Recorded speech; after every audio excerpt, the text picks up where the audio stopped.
Hey, everyone, if you love combat sports, such as anything, boxing, karate, kickboxing, jiu-jitsu, wrestling, hit the like, share, subscribe buttons to the Drewsperience show, the show that's 100% combat sports in all forms with pop culture. We're on all platforms. Just want to say thanks to a few supporters. First of all, my karate school, Kyokushin Boucherville in Quebec. If you want to take up martial arts to change your way of life and habits, make sure to check out Kyokushin Boucherville, where Xian Pierre Cataford and his team and the amazing community they have will teach you how to be a better person in and out of the dojo and how martial arts makes you a better person. And with that, my guest today, oh man, this is big.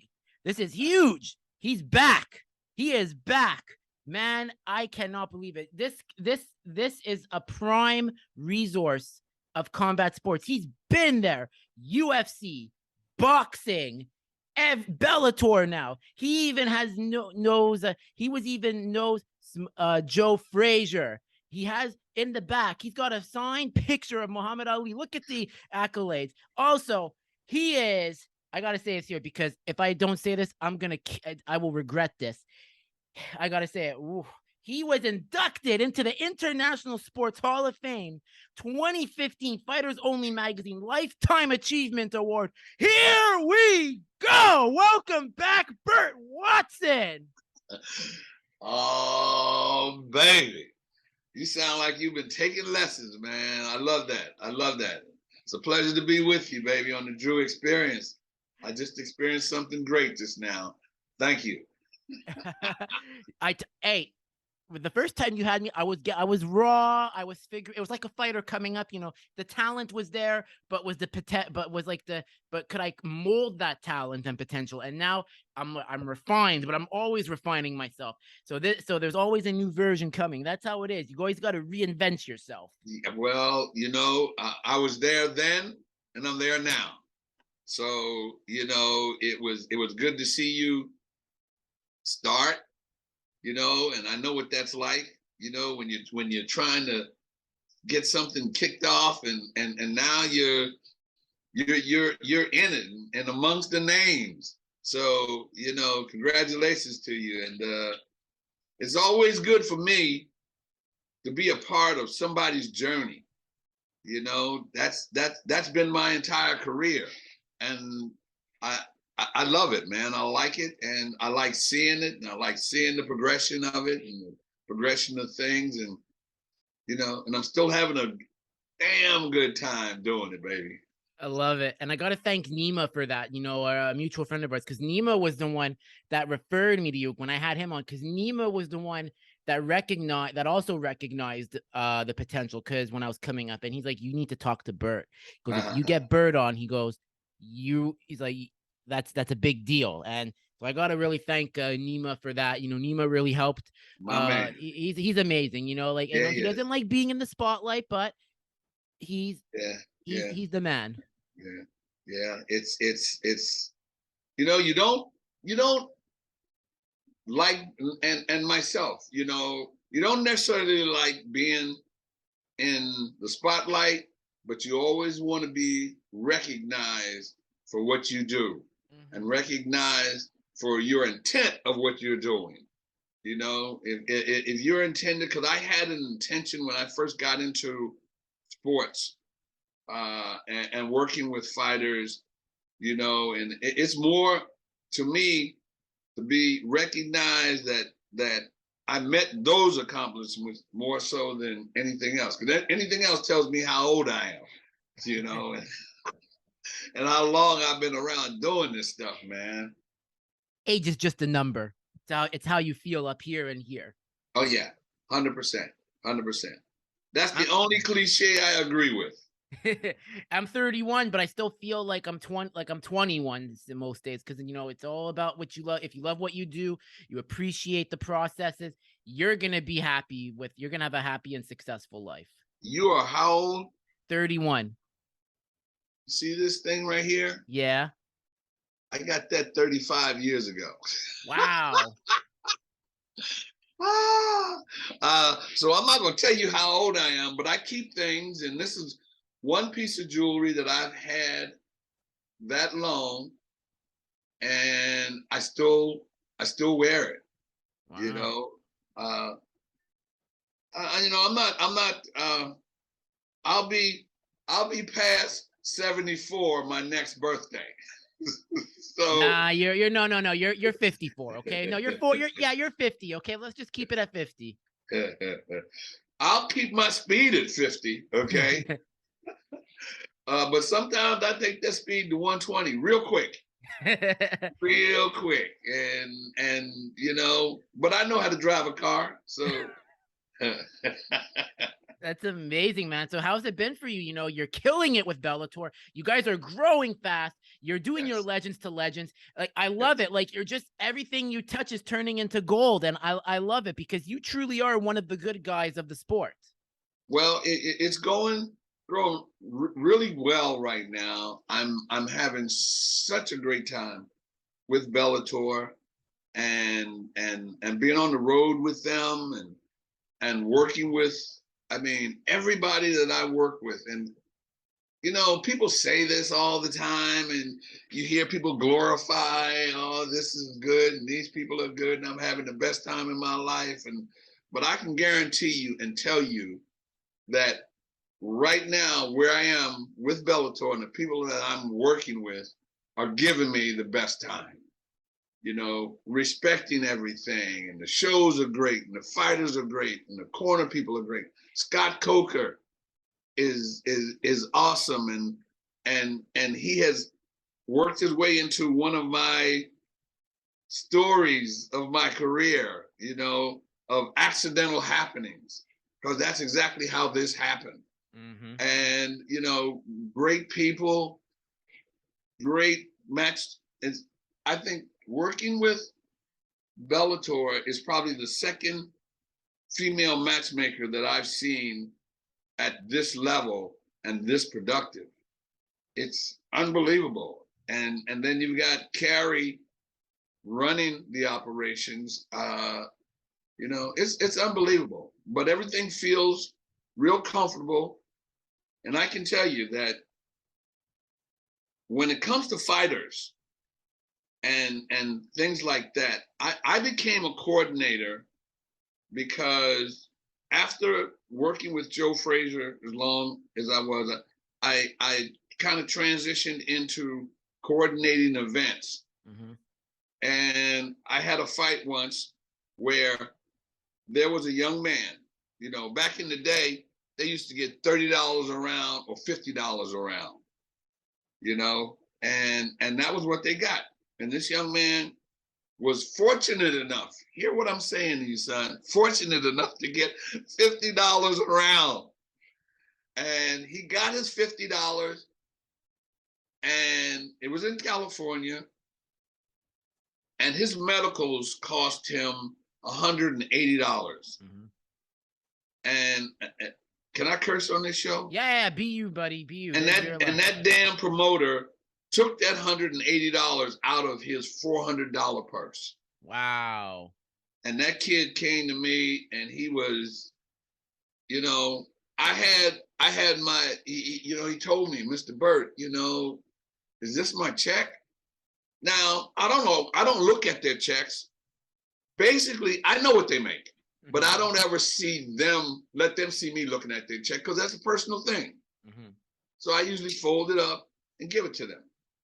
And he opened it and he said, Mr. Burt, is this right? And I looked at it and I'm like, whoa. And you know what? I didn't say anything because I knew that if he got it, then they intended him to have what he got. Mm-hmm.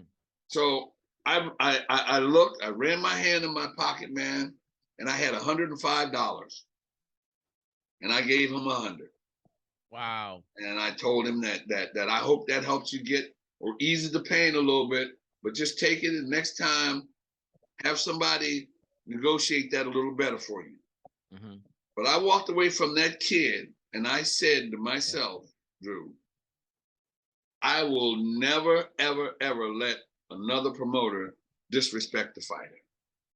Ever.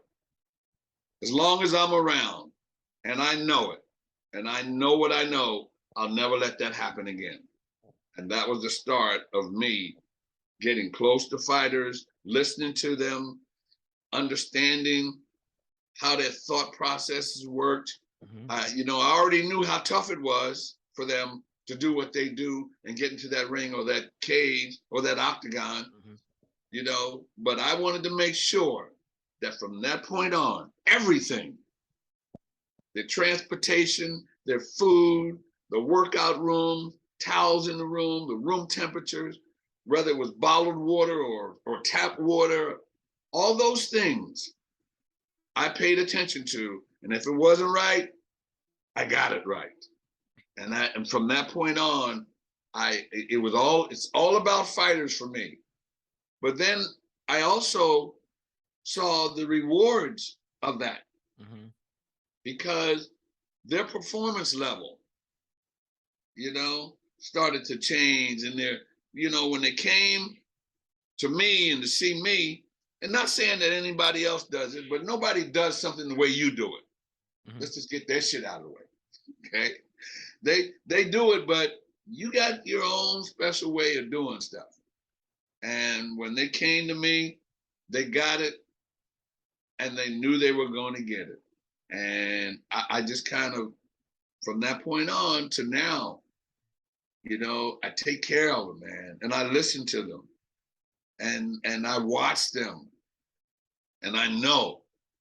Now, I've never been in a cage. I boxed. Mm-hmm. You know, and being around Joe Frazier and Muhammad Ali and all those guys and Tyson and Roy Jones and everybody that I've been around, I had to learn or know what I was talking about. When I got to MMA, it was a whole different world. I fought myself. I had 4 fights, Mm-hmm. and I won 3 and lost 1. And that 1 loss was enough for me to say, you know what, I'm done. Yeah, I understand. I'm not getting out, but I'm moving over. Yeah. You know, so I kind of know what it is to train and to get in, to fight somebody, to win and to lose. I know both of them. So I keep that mindset when I'm working with fighters, so that Mm-hmm. I don't lose track of that or sight of that, or that they know that I know that and feel that. Amazing. So because you know boxing, because you know you've been around the Alis, the Fraziers, the Tysons, the Roy Jones, what was your thoughts of the Four Kings era, which was like the Duran, Hagler, Sugar Ray, and Eddie Hearns? What was that? What was that era like for you? Because this was before social media, but they lionized boxing. What was that like? It was, you know, history has a way of making you a part of it without you asking. Mm-hmm. And that's what that was. History was in the making, and you didn't know that it was that. Mm-hmm. But what I do know is that because I was at that level and that's where they were, the expectations were high and it was there. But it was awesome to see so many guys performing at that level, and so many guys. There was ever a bad fight during that era, because I can name other guys that were in that era, you know, that were just on the cusp of getting up there, you know, Camacho, you know, Julio Cesar Chavez, Tito Trinidad, you know, Salvador Sanchez. It was so many, and they all fought each other. Boxing found out that television wanted your best show every night. No second guessing, no nothing. And they realized they had enough to do that, because then it started with the USA Network. They were doing USA Tuesday night fights. And then there was Friday nights. And then it went to HBO and it went to Showtime. But that era of Sugar Ray Leonard, Marvin Hagler, and Tommy Hearns, you know, and And one guy who was probably one of the best out there was James Lights Out Tony. And, you know, I think he was 46-0 at one point and was the sharpest.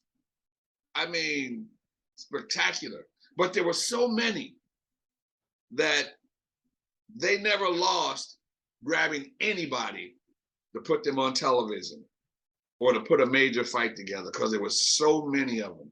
And those boys fought their asses. And they were all good.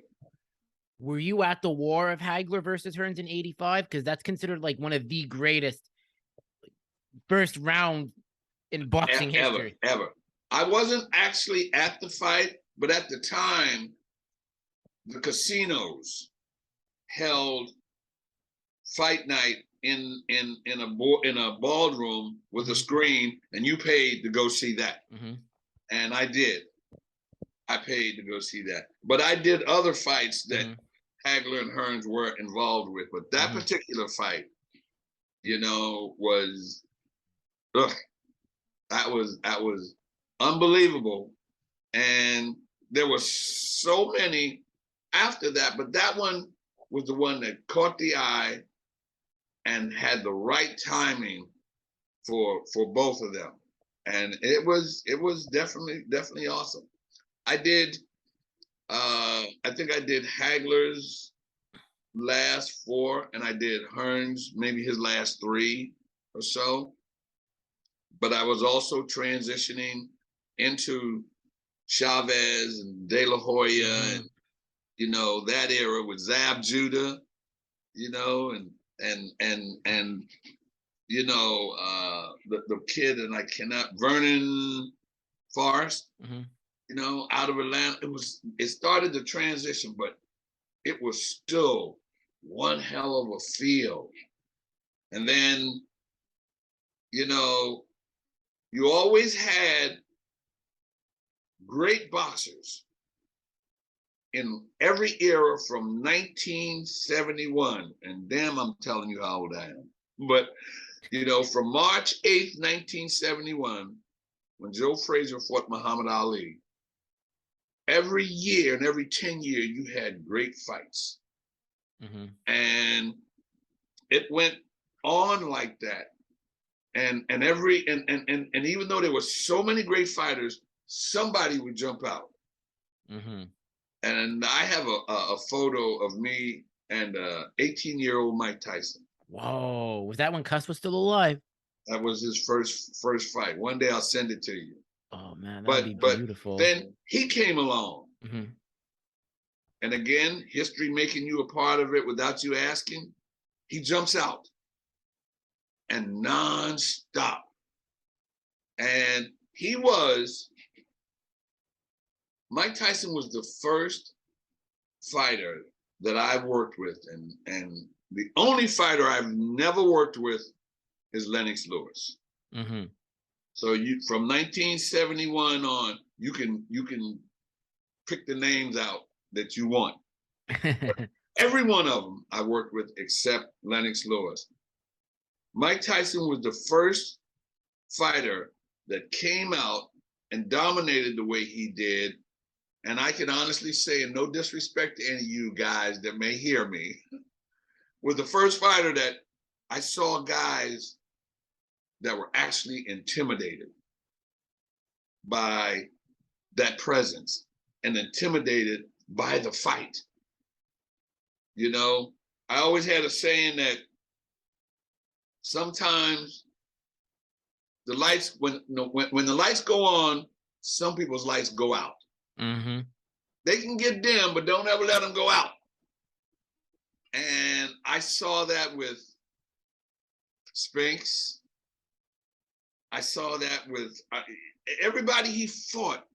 It just kind of, you know, Razor Ruddock, you know, Burt Cooper, and they feared him.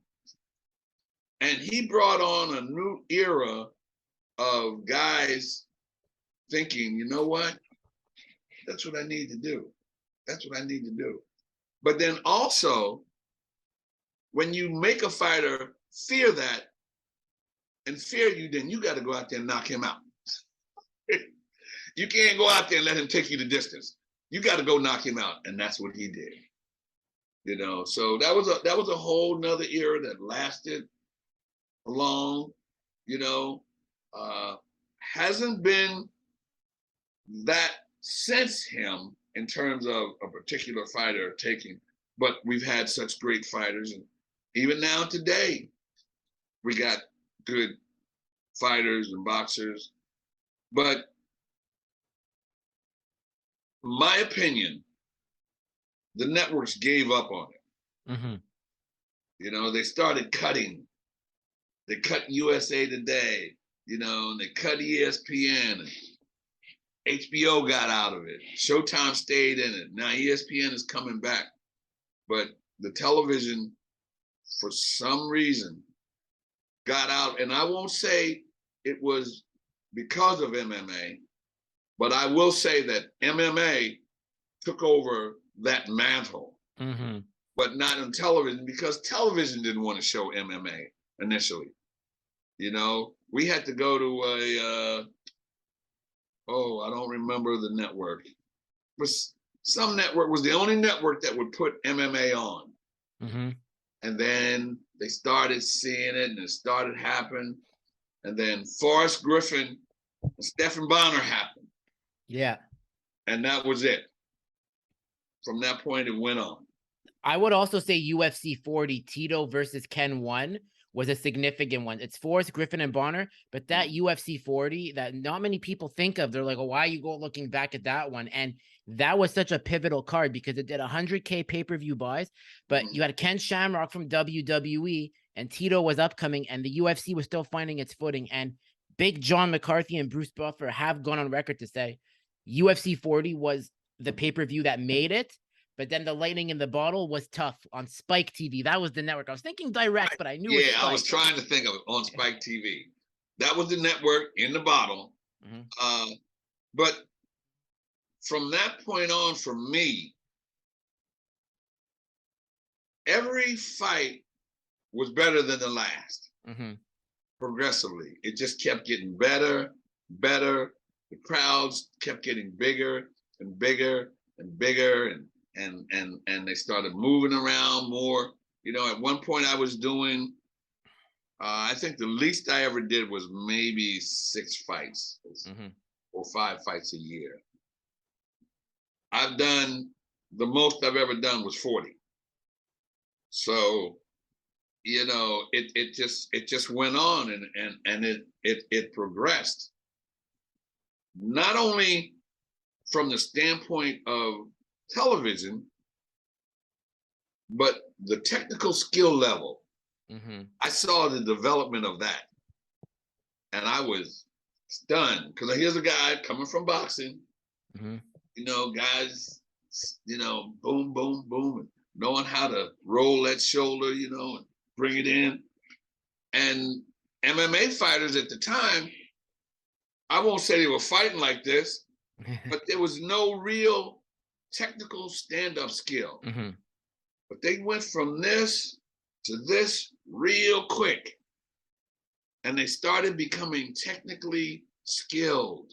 And it went from wrestling, grappling, to ground game, jiu-jitsu, stand-up, and then it started combining all 4. And it was amazing to me to see the development of that. And now, there's not one fighter that gets in there that don't do what they call stand-up. To me, is technical skill level. It's a part of the game, and it's a part, and it has helped MMA to sustain to the level that it is. And believe it or not, son, it's only gonna get bigger. It's the fastest growing sport. I tell everybody, like, they're like some people are like, oh, I can't watch fighting, it's violent. I go, yeah, but don't look at the blood. That's just part, like, you get bloody in other sports too. I go, this is like you're watching something grow like a butterfly. I still believe this is in it's kind of in the cocoon phase, but we haven't even seen, like, it might just be like a cocoon that just obviously gets better and better. And we might never see a butterfly, but it's something that's constantly evolving. That's how I look at MMA. It's always Yes, changing. always, and always changing for the better, Mm-hmm. and progressively bringing a different skill set to the audience. And what it's doing also is that it is educating the audience as well. Mm-hmm. But I'll tell you something, one thing that I saw, or I thought, that was the needle in the box that took it. Aside from 40 with Shamrock and Ortiz and Bonner and Griffin, when I did boxing events and Joe Frazier, Muhammad Ali, Tyson, Sugar Ray Leonard, De La Hoya, when I did those events, you couldn't get near those guys. No. There were times if I was brought on late and the people around them didn't recognize me, I couldn't get near them. Couldn't touch them. Couldn't get in that circle. Couldn't get near a crowd moving. From the very beginning, MMA opened its doors for fighters to communicate with the fans. Agree. That's where I love about martial arts. Like, I know if you're familiar with TriStar, the gym in Montreal. So Sandro, you have to know Sandro Ferrante. He's like a striking coach. So Sandro, obviously he's spoken very highly of you too. Shout out to Sandro, one of the early guests that believed in my ability. So Sandro said, come to TriStar one day. And you're thinking, if it's a boxing gym, they're like, no, public's not allowed unless you're media, but you could be an average Joe.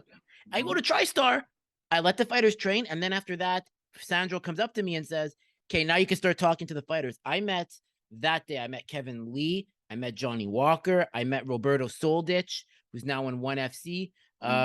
It's like, and they're so approachable. Like, yeah, MMA fighters, they understand. They have grasped the social media concept and the approachability concept.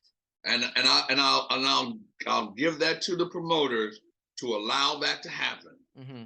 And it was the best. I mean, for me, I was like, whoa. I didn't, at first, you know what? I was never, ever told what to do, how to do it. I was brought on to do what I did best, to have it work its way into the production aspect of it, and the mindset of the fighters. And I saw that immediately. Guy could walk up to Chuck Liddell like he was standing in line with them. Nobody stopped him. And I could have, and I didn't. When we left the weigh-ins, I could have taken those guys and tell them how to get from point A to B without going through the crowd, because I did it at the beginning to get them there. Because I didn't want somebody out in the lobby signing 100 autographs. He was only down to 3 and he had to be in the arena for a weigh-in. But that was the key point of fans gravitating and not leaving.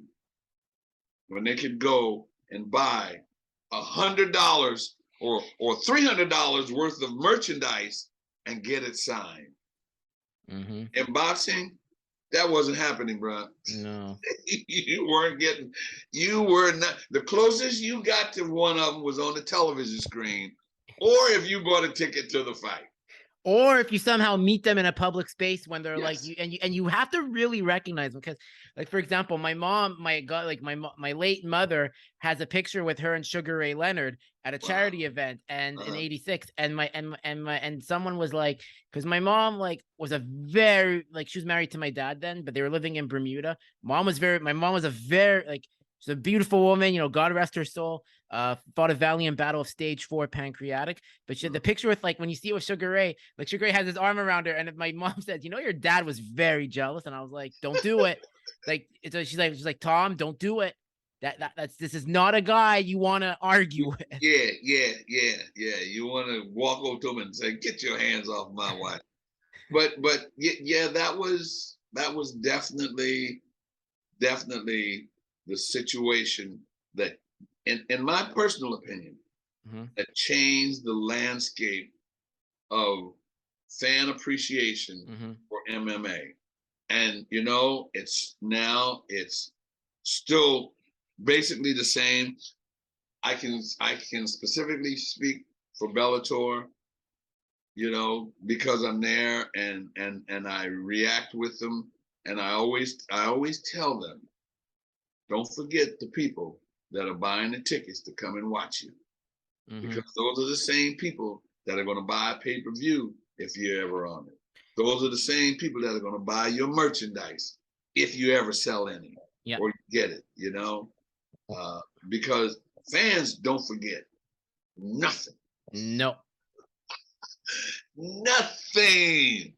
I had somebody send me an Instagram photo that they took back in 2005. Wow. And I'm looking at it. First of all, I'm looking, because then it tells me my age, because I'm looking at it, I'm like, damn, 2005. It was, I just took a picture, Bellator 293, which was in Temecula. Yep. I took a picture with Dan Henderson. That's the one you sent to me. Yes. I keep those pictures. I also had a picture with him that I took in 2013, 10 years ago. Wow. And it was like, I looked at him like, oh, I'm putting this away. Because it showed me just how I've matured. But so has Dan. But it's all good, man. The shows are great. The fans are good. The fighters are awesome. And everybody's putting on good shows. Of course, I'm biased because of this. It's okay. But I think and you know what I like about Bellator is that not sometimes, the hell with it, all the time, anytime, you can dilute your product if you give people too much of it. And a show every week, people, it's good, but it's not always that enjoyable to get one every week. And it's hard to keep up with it, because then you're like, did I miss one, or am I missing one? But and that's for me saying, without mentioning any specific names, but you could dilute it, and it's gotten to a point now where it's diluted and you're still getting a ton of it, where you get Bellator on a Friday night on Showtime, and this coming April 21st and 22nd, you're gonna get Friday and Saturday night. But that's a good dosage. That's a good dosage. But you stay fresh in the people's mind, and you got awesome fighters. And when fighters go from one organization to another, most of the time it's because one wasn't treating them right. Wasn't necessarily because they're done or their career is over, but fighters like to be treated right. Not saying that I'm the only person that knew how to do that. But they like to be treated right, It's so true. It's so true. And, you've done such a good job. And I want to ask with Bellator, what do you think Bellator's done so well? Because they brought in some ex-UFC veterans like Rory McDonald, Phil Davis, Yoel Romero, Gegard Mousasi, to help really put like a stamp on Bellator. But and they've done great things. And then you got the European expansion. Where do you think Bellator's done so well with finding talent in Europe? I think they've done well because of the fact that the hardest thing for a fighter to do is to lay them gloves in the center of the cage. The hardest thing for them to do is to retire. I think when you give somebody a platform to extend their career, people see that and look at it, and fighters see it, and fighters know, you know, I can go here and be here for as long as I want until I know it's done. And you know what? They look at the rosters like you guys do. Fighters look at the rosters and see, you know, who's on that roster and where the fights are, what type of arenas the fights are in, you know, how big of a crowd am I going to be in front of? And I know this because I hear this, you know, and I talk to them. So they see that Bellator has expanded its U.S. shows and the extent of what it gives to the fans in the U.S., and that it has successfully expanded into Europe and establishing those fighters over there, you know, which is something that no other promoter does that well, or has taken the energy to invest in that promotion outside of the US. Paris, you know, in Germany, you know, and soon Brazil and things like that. You gotta go knock on that door. And that's what they're doing very well, and giving a lot of guys who are very, very good, but you know, you have to be not very, very good, but better to be signed with an organization here in the States all the time. So when the organization comes to you, man, they come out of the woodworks. But, you know, again, I say we have a great matchmaker. So she stays, along with Mike Kogan, stays on top of that. And it's working, man. It's working. So it's Carrie, Mike Hogan, and Rich, or is Rich in a different position now? Rich is in a different position. Okay. But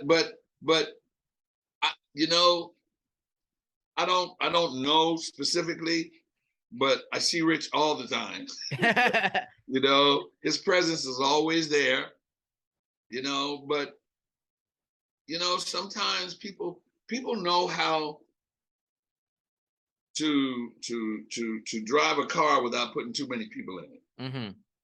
You know, and I think that that he's probably still a passenger in that car. And in that car, when they go to fill up with gas, I think he kind of helps them tell them whether you use 93 or 95. Okay. You know, but he's still, you know, I see him a lot. Great person, great influence, and everybody gravitates. You know, but Kogan and Jane, I know them as the primary. You know, and Jane's always on site. You know, and Kogan's he's on site always, but he's also always at the international fights. Okay. Smart. And you got so much talent coming out of there. You got guys like you have the Michael Venom Page, you have Costello Van Stennis. There's too much, like I can name, and I just had Alfie Davis on, the lightweight from that guy throws kicks like a K1 guy. Like I just had him on. I'm like, where did you come from? And it's just really nice to see. And I really think if you really are, like as you said, a participant, you have to watch all the promotions. If you really love fighting and appreciate it, watch it. Like I always tell people when they get into this game of like content of MMA, I go, guys, don't be looking at just one. You have to look at all of them. Like if someone from Bellator says, I'm willing to come on your show, like a Dalton Rosta, shout out to Hercules, did an amazing conversation with him. You gotta take that and build with it, because that leads to other opportunities to help you grow and help the fighter grow their brand. 100%. You know, and I'll give you another birdism. I got so many birdisms that I use, that it's not always the smarter man that knows it all, but the man who knows where to find it. Mm-hmm. Plain and simple. You know, so you can know it all because you might have eventually picked up a piece of paper or something, but you got to know where to find it. Yeah. You got to watch it. You got to get involved, and that's knowing where to find it. You know it all, but that don't make you the smarter man. You always have to have that empty cup mentality and willing to take the help and put the ego aside to say, no, I don't know it all. Like I'm not good at editing. Well, I'm learning, but I have someone that helps me. Shout out to Dylan Rush. I think you know Dylan, Dylan Square, Dylan Napoleon and Rush.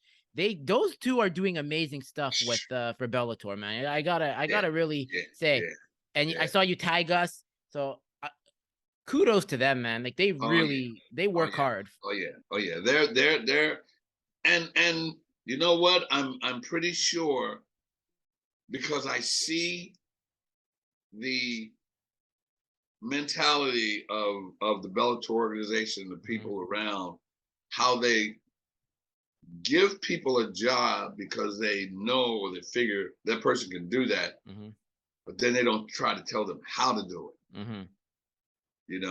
If it doesn't work out, and creatively or however you see it, and you go at it, but when it's working, they leave it alone, and it's good.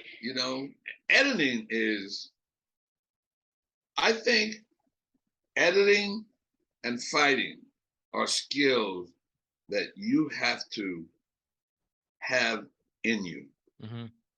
Not everybody can get in that cage or a boxing ring. Everybody wants to, but everybody has some sort of skill level that when they get in there, it gets tweaked.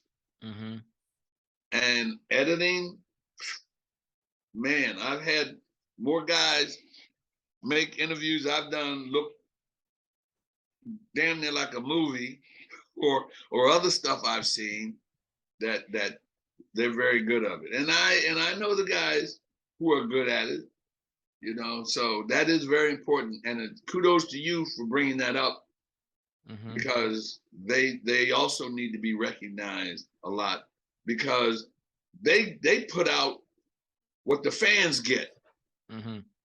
Okay, and if it's not edited right, I'm not watching this mess.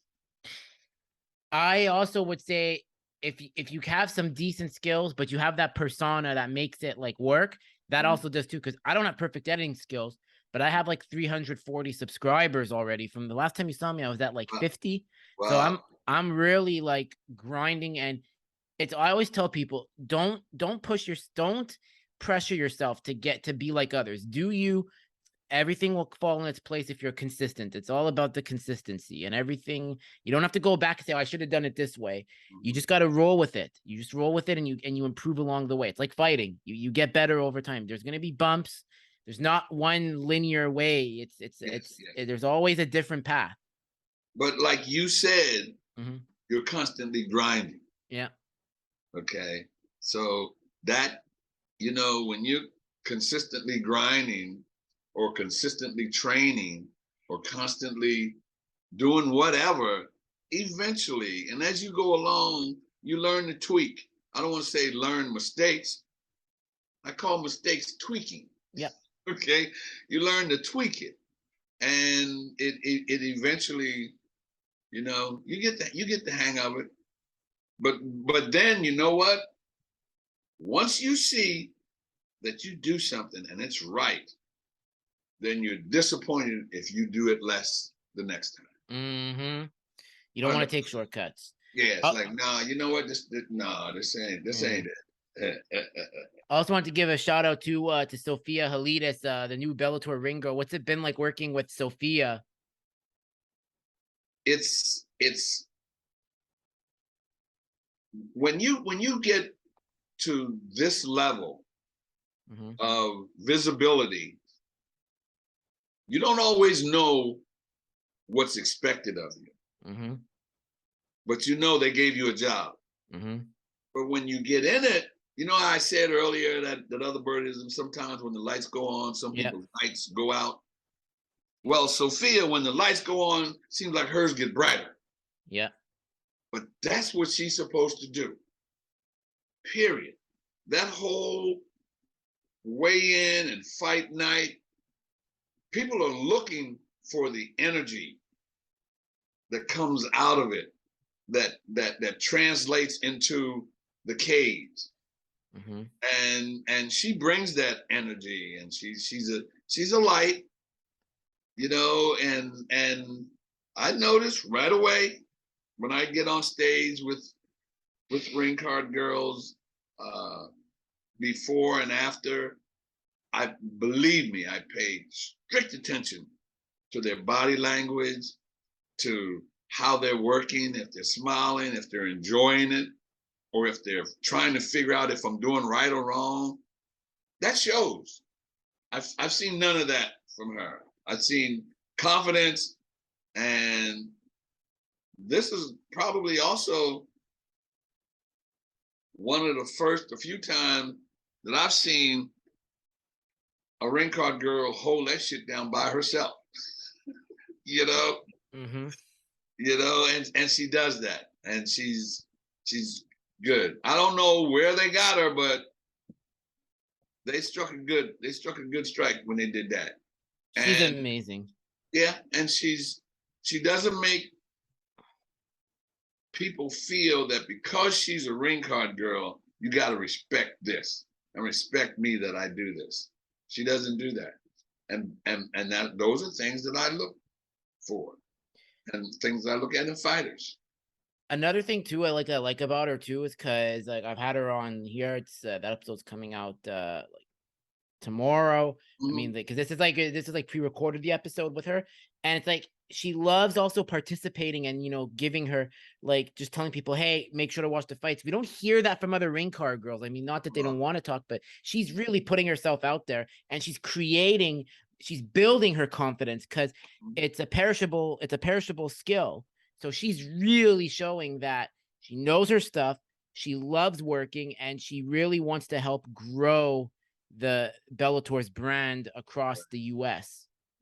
And it's also a good marketing tool because she's the only one there. So they better get it now. Okay? Well, there's her. I know there's her in the US. I think there's Louise McKee in Europe. There's a few in Europe, and there's one that does only Ireland, right? Yes. And I will get to meet them. I think it's May 12th. We're in Paris. Which this is also a great time, man. Going to Hawaii which is gonna be tough. 2 fights in 2 days. Ooh. You know, and not just a fight and then the fight. Both of them are the fights. Both nights, title fights with major names and major belts at stake. You know, and a ton. I would say that they're probably gonna have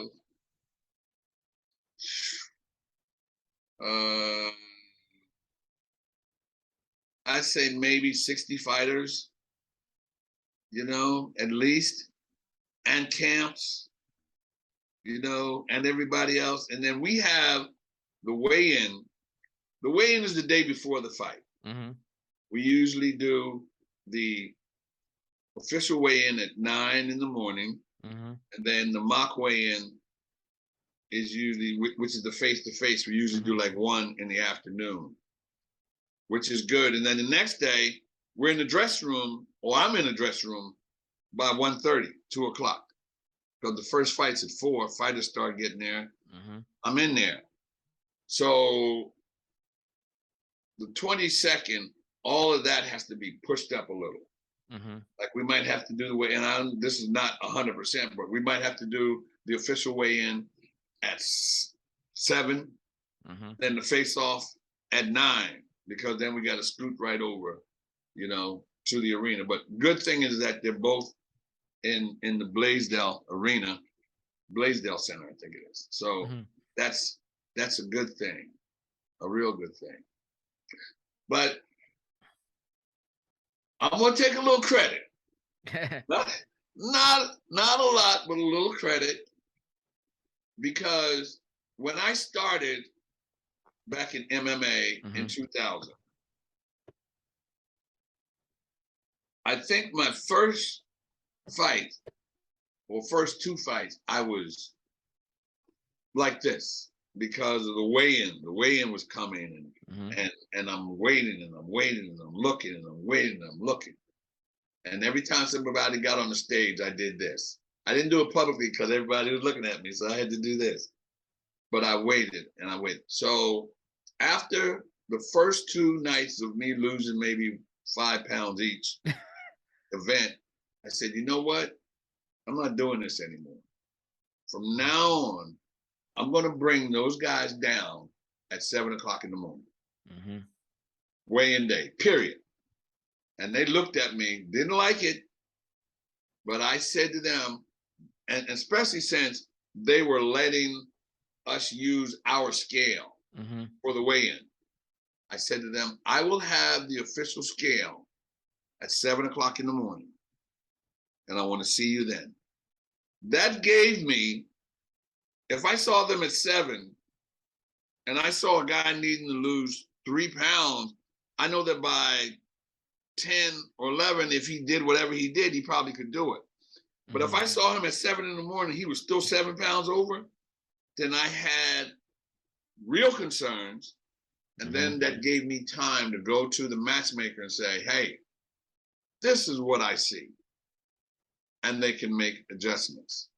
And that transition, and that's what they're doing, because everybody watches what you do. And that's the same thing in Bellator. You know, we do it early, but I'm not doing this, but I kind of think I started that. You know, and it's you get involved. The same thing, I think, with the red and blue tape. Now, I think it's Pride or One. Sometimes they had pink, sometimes they had white, sometimes they had blue, but it was never really always distinctive like that. Every now and then. But then I was doing a show, and they had the screen where I would watch the show. Now, I would never watch a fight, but I always watched the clock because that was my signal of when we were going to move, you know. And I knew when to go shout. We got 5 minutes, you know, or we got a half an hour. We got a dirty 30 from we roll to the hole, baby. You know, I did that, and always. And one day I'm sitting there looking at the clock, and the fighters were up against the cage. And all I saw was this, and white tape. And both fighters were white. I didn't know who was who. And I said, you know what? I can't do that. That's gotta change somehow. So I went to Uline and I asked them, did they have red and blue tape? And I went to the promoter, and you notice I'm not mentioning names. I went to the promoter and I said, you know what? I want to use this. And they said to me, as long as you get it right. So I took it. First time, the third fight, they both came out in red tape. And I'm like, oh, S-H-I-T. Yeah. So I quickly wrapped it. But then it kind of changed. And I won't ever forget, and I don't care what anybody says, they can come at me. But tell them, if they come at you for what I'm saying right now, tell them to come to me. Okay. And Big John McCarthy and Herb Dean both said to me, you know what? I'm glad you did that, because now we don't have to guess. We can look and see, because when they announce it, they say the winner out of the red corner sometimes or whatever, peripherally they could see the tape. Yep. And not only that, but it made it easier. And they said that to me. And I will always hold that and cherish that. And from that point on, because at the time everybody was looking at, and I'll say it, at the UFC. Yeah. Because it was the mainstay and it was the groundbreaker, trendsetter. So from that point on, it just, that was, and then it even went to boxing. You know, everybody now uses red and blue tape. In MMA, period, at this level, boxing, they're starting to use it. But, you know, I like to talk about those things because it's a part of the progression and, you know, part of something I'm proud of. Shit. You should be. Let somebody come to me and doubt that. So also you've done also legend to legend with MMA legends like GSP, Rampage Jackson, Michael Bisping, and then you had Renzo Gracie on. Is there any other legends to legends planned, or are you putting them on hold for a while because you're going around the world so much? Well, one, I have to kind of schedule those in between my travel. You know, so and now I'm traveling more, so that's why it's a little more space between traveling more. But I mean, it's a platform that MMA Junkie gave to me, which I am so proud that they did. And it's just an opportunity for me. At the time, I kind of considered myself half-ass retired. But in my head, I'm like, you know what? I've worked with everybody. And most of them are not fighting anymore or at there, you know, and somebody needs to hear their story. And somebody needs to know that this is not just an interview, but it's legends to legend. Now, I didn't give myself that name. But somebody I was talking to and said, you know what? Oh, tell you exactly, it was Vitor Belfort. Wow, the Phenom. That's my favorite Brazilian fighter.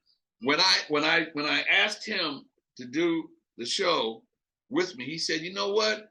I'll be happy, you know, be one legend to another legend. Wow.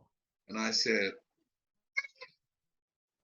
I got it from him, legends to legend. And you know, I have most of everybody's number. So I called them and asked them, and they were like, yeah, sure. So I don't do it as an interview. Of course, I talk about the things in their career, but, you know, some of the things like Mike driving a truck, you know, and how George felt at one point he didn't want to do that anymore, you know, and how he felt with certain fights. And it's me sitting down and first of all, remembering exactly what they were when I worked with them, because that's where I get the basis of everything, because I know it. It wasn't that I read, I remember, I could say I remember the time when, or this or that, or like John Jones when he showed up late for a weigh-in once and he comes strolling in and I'm giving my speech and I stopped it. I'm like, whoa, come up here, baby. He turned around, he walked up, and I'm standing there in front of everybody. And I said to him, now, you telling me that you think that you're the only one in this room that can show up this late and everybody else is here? And you the main event, bruh. Wow. You know, I talked to him like that. I said, that's disrespectful to everybody else. Not telling you how disrespectful that shit is to me, because I told you what time it was. You know, and I can say that now because he's the heavyweight champion of the world. And, you know, but you know what? He said, sorry, Mr. Burt. And everybody just kind of did this. But I was also letting them know how serious that was for me, for them to make it. So, I came up with that concept, Legends to Legends, and I'm working on, I thought of the Gracies. Mm-hmm. And I'm thinking, how can I do something on the Gracies and incorporate the Gracies without talking to those two guys who are done? Mm-hmm. Two different eras.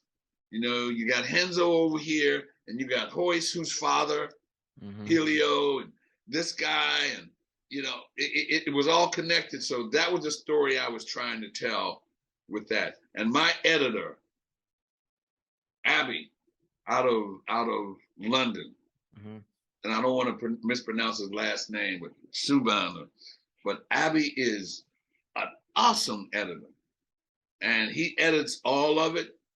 He listens to my interview and he puts that stuff together. So I'm very excited and happy about that. And it's called Legends to Legends. So I have to do Legends or do something. I got another concept coming up for the next Legends to Legends, which I won't tell you about, but I'm doing it. But you know what? I got boxing legends that I've worked with, and boxing female legends who are history. And I won't even say the name, but I'm sure you probably know that name. So I've got things that I'm working on. But then again, as you said, my schedule started getting a little busy, and I got to do that from here at home. I like doing it at home with all my stuff behind me, and at a comfort level. But I have such a great time doing it. And I've got 3 in the works right now that will probably come out within the next 3 months or so. Amazing. I'm hoping the ones for my wish list for you, because I know you're with Bellator, because I'm sure you want to do some Bellator legends. So my wish list, if I could give it to you. So please. I want to see these legends. I want to see Douglas Lima, one of the most important welterweight champions for Bellator's history. Okay. Gegard Mousasi, self-explanatory. 100%. And who's another one? Man, this is a tough one. I would say it's not Bellator, but I would say, you know what? It would be a mix. I would like to see. And you see, I'm writing this down, right? I know. Yeah, I'm giving you the idea. You did Dan Henderson, right? Yes. Okay. No. I set Dan Henderson up last weekend. Oh. I haven't done him yet. But what I always want to do, I'm writing this down. Yeah. You gave me a couple of ideas. Yeah. Robbie Lawler. I want to see you. Yeah. What I always want to do is talk to the fighter and make sure that they're done. Before I'd hate to do a Legends of Legends, and then the next thing I hear, they're fighting next week. Yeah, I know what you mean. And Robbie Lawler, with that history when he came in, and with Militich and that whole group and everybody, there is a good show in there. Dan Henderson, same thing. Gegard Mousasi, same thing. I couldn't even pronounce his name at one point, and now he's a champion. But I got that list, and I appreciate that, because I got a list. Yeah. But they're definitely going. If you think of somebody else, please. I'll make sure to tell you, because and honestly, and it's funny to say, Robbie Lawler and Gegard Mousasi were the 2 fighters that got me to take up martial arts. Really? Yeah. Really. And I will tell you that you also just gave me an idea, because now, and I'll figure when, but I can put that out on who people would like to see. Didn't think of that before, but thank you, sir. I appreciate it. I will do that. Hey, listen, you're my friend, man. You do such an amazing job. I also want to give a major shout out for the cancer awareness stuff you do, because honestly, after my mom, because when you started speaking about it on their first appearance, my mom actually came on my show before she passed to talk about her diagnosis to create awareness. So just want to say, comes from you. Unfortunately, she passed, but she fought till the very end. She was the 1% with stage 4 pancreatic until the very end. And man. So I just want to say, you have no idea, you're not just doing fighting, but the real fight of life when that happens. So honestly, Burt, you really are a champion for that. Oh, I appreciate that, and I felt that immediately because that was a left hook to me. Had no idea. Just went to, and I was in stage 3, bro. Wow. When I went to, and I go to the doctor every 6 months. I try to, but if I'm on the road, sometimes I can go a year without having the opportunity, because what happens is, unless I have, and I have a doctor who's a friend who had retired, but then he referred me to somebody else. So I'm lucky enough to get that, but I just went to the doctor to have that checkup, and I was feeling a little discomfort, and he said, let's go check this, and I went, checked it, and came back. I went in his office. He said, okay, so you got prostate cancer. I was like, he delivered that message like that. Wow. I was like, well, I guess he figured I'm a fighter. I'm in there, let's just give it to him gruff. But man, that was kind of like, whoa. But with all blessings, I went through 62 dates of radiation, and now I'm 2.5, almost 3 years cancer free. And blessings to your mom, because I will say this, and hopefully it doesn't offend you or I say the wrong thing, but when I found out that I had it and what stage it was in, I became at peace with it. Because if I let it shake me up, then I would have been shook for nothing, because I got well. But I do know your mindset when you hear, especially as a parent, tell my children. I didn't tell my children until I was set to start radiation, because I didn't, especially my girls. Yeah, I didn't want them and my grandkids. My grandson at the time was in college, Yale, who is actually now a sports agent with Endeavor. Amazing. Who you telling? And it's I don't ask him where he got it from or where his interest, but I always had him work with me when I could, and always had him involved. But now he's a sports agent, but I didn't want to tell anybody, because I didn't want them to worry. But I can tell you, when you get that news, you digest it, and then you become at peace with yourself. So that's just saying to you. No, I'm not offended at all, by the way. It's actually very true, because my mom said, she goes, look, she goes, I lived my life. She goes, she's like, I raised you.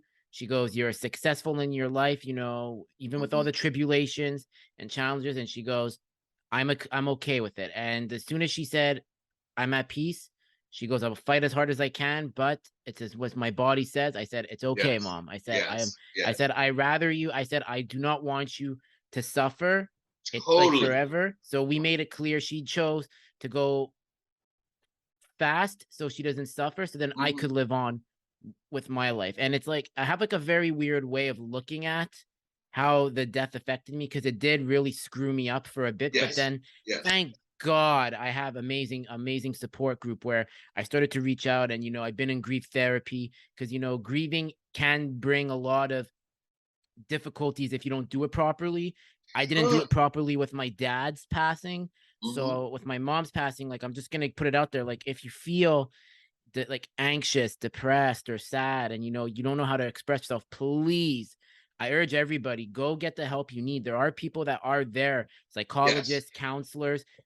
Don't do what I did, where I ended up in self-destructive patterns, only to realize that I was screwing my life up. And I want it to be a cautionary tale, like, I'm thankful, I'm appreciative, but you have to always ask yourself, how would my parents want me to live? Oh yeah. Because, and those people that listen to you are there for that specifically. so they know how, and they know. I could not have picked a better time to. I walked away from that other organization. First of all, because somebody said the wrong thing to me and disrespected me. But I walked away in February, April. My mom got sick, and I had to take care of her for the next 3 years. And there's no way I could have done that on the road. And I was the only one here in Philly, because my mom was here in Philly. You know, I had brothers in Atlanta and Washington, and my sister was here, but you know, she was more sentimental than anything. So it worked out perfectly. But for 3 years, man, I did that until it was, you know, until it was the end of it. And I'm like, man, imagine if I couldn't have done that. She would have done 3 years probably by herself. And that would, because my dad's also gone. That would not have been good.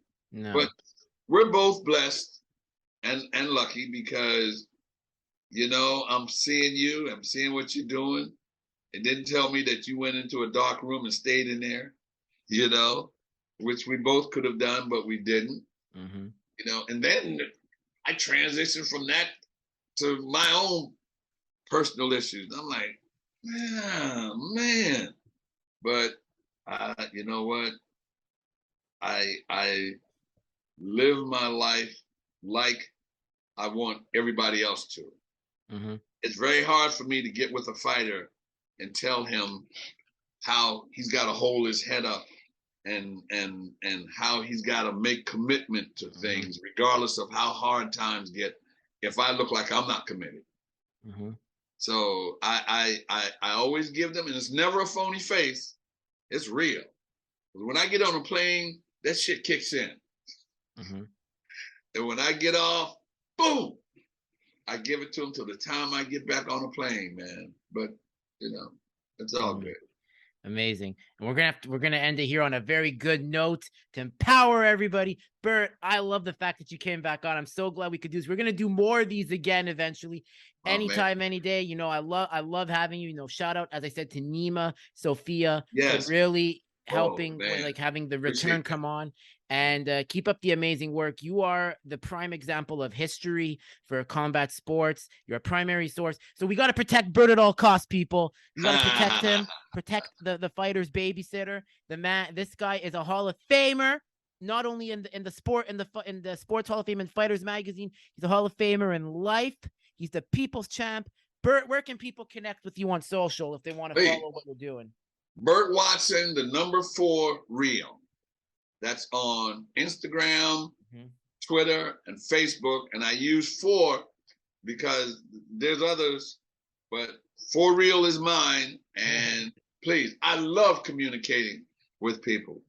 And I love when they look at my post, and I'm starting to post a little more, and I'm having a good time. But please, and as for you, whenever you need me, you know, I'm always honored to do this and to share whatever I can with your audience, with the fans, and everybody around us.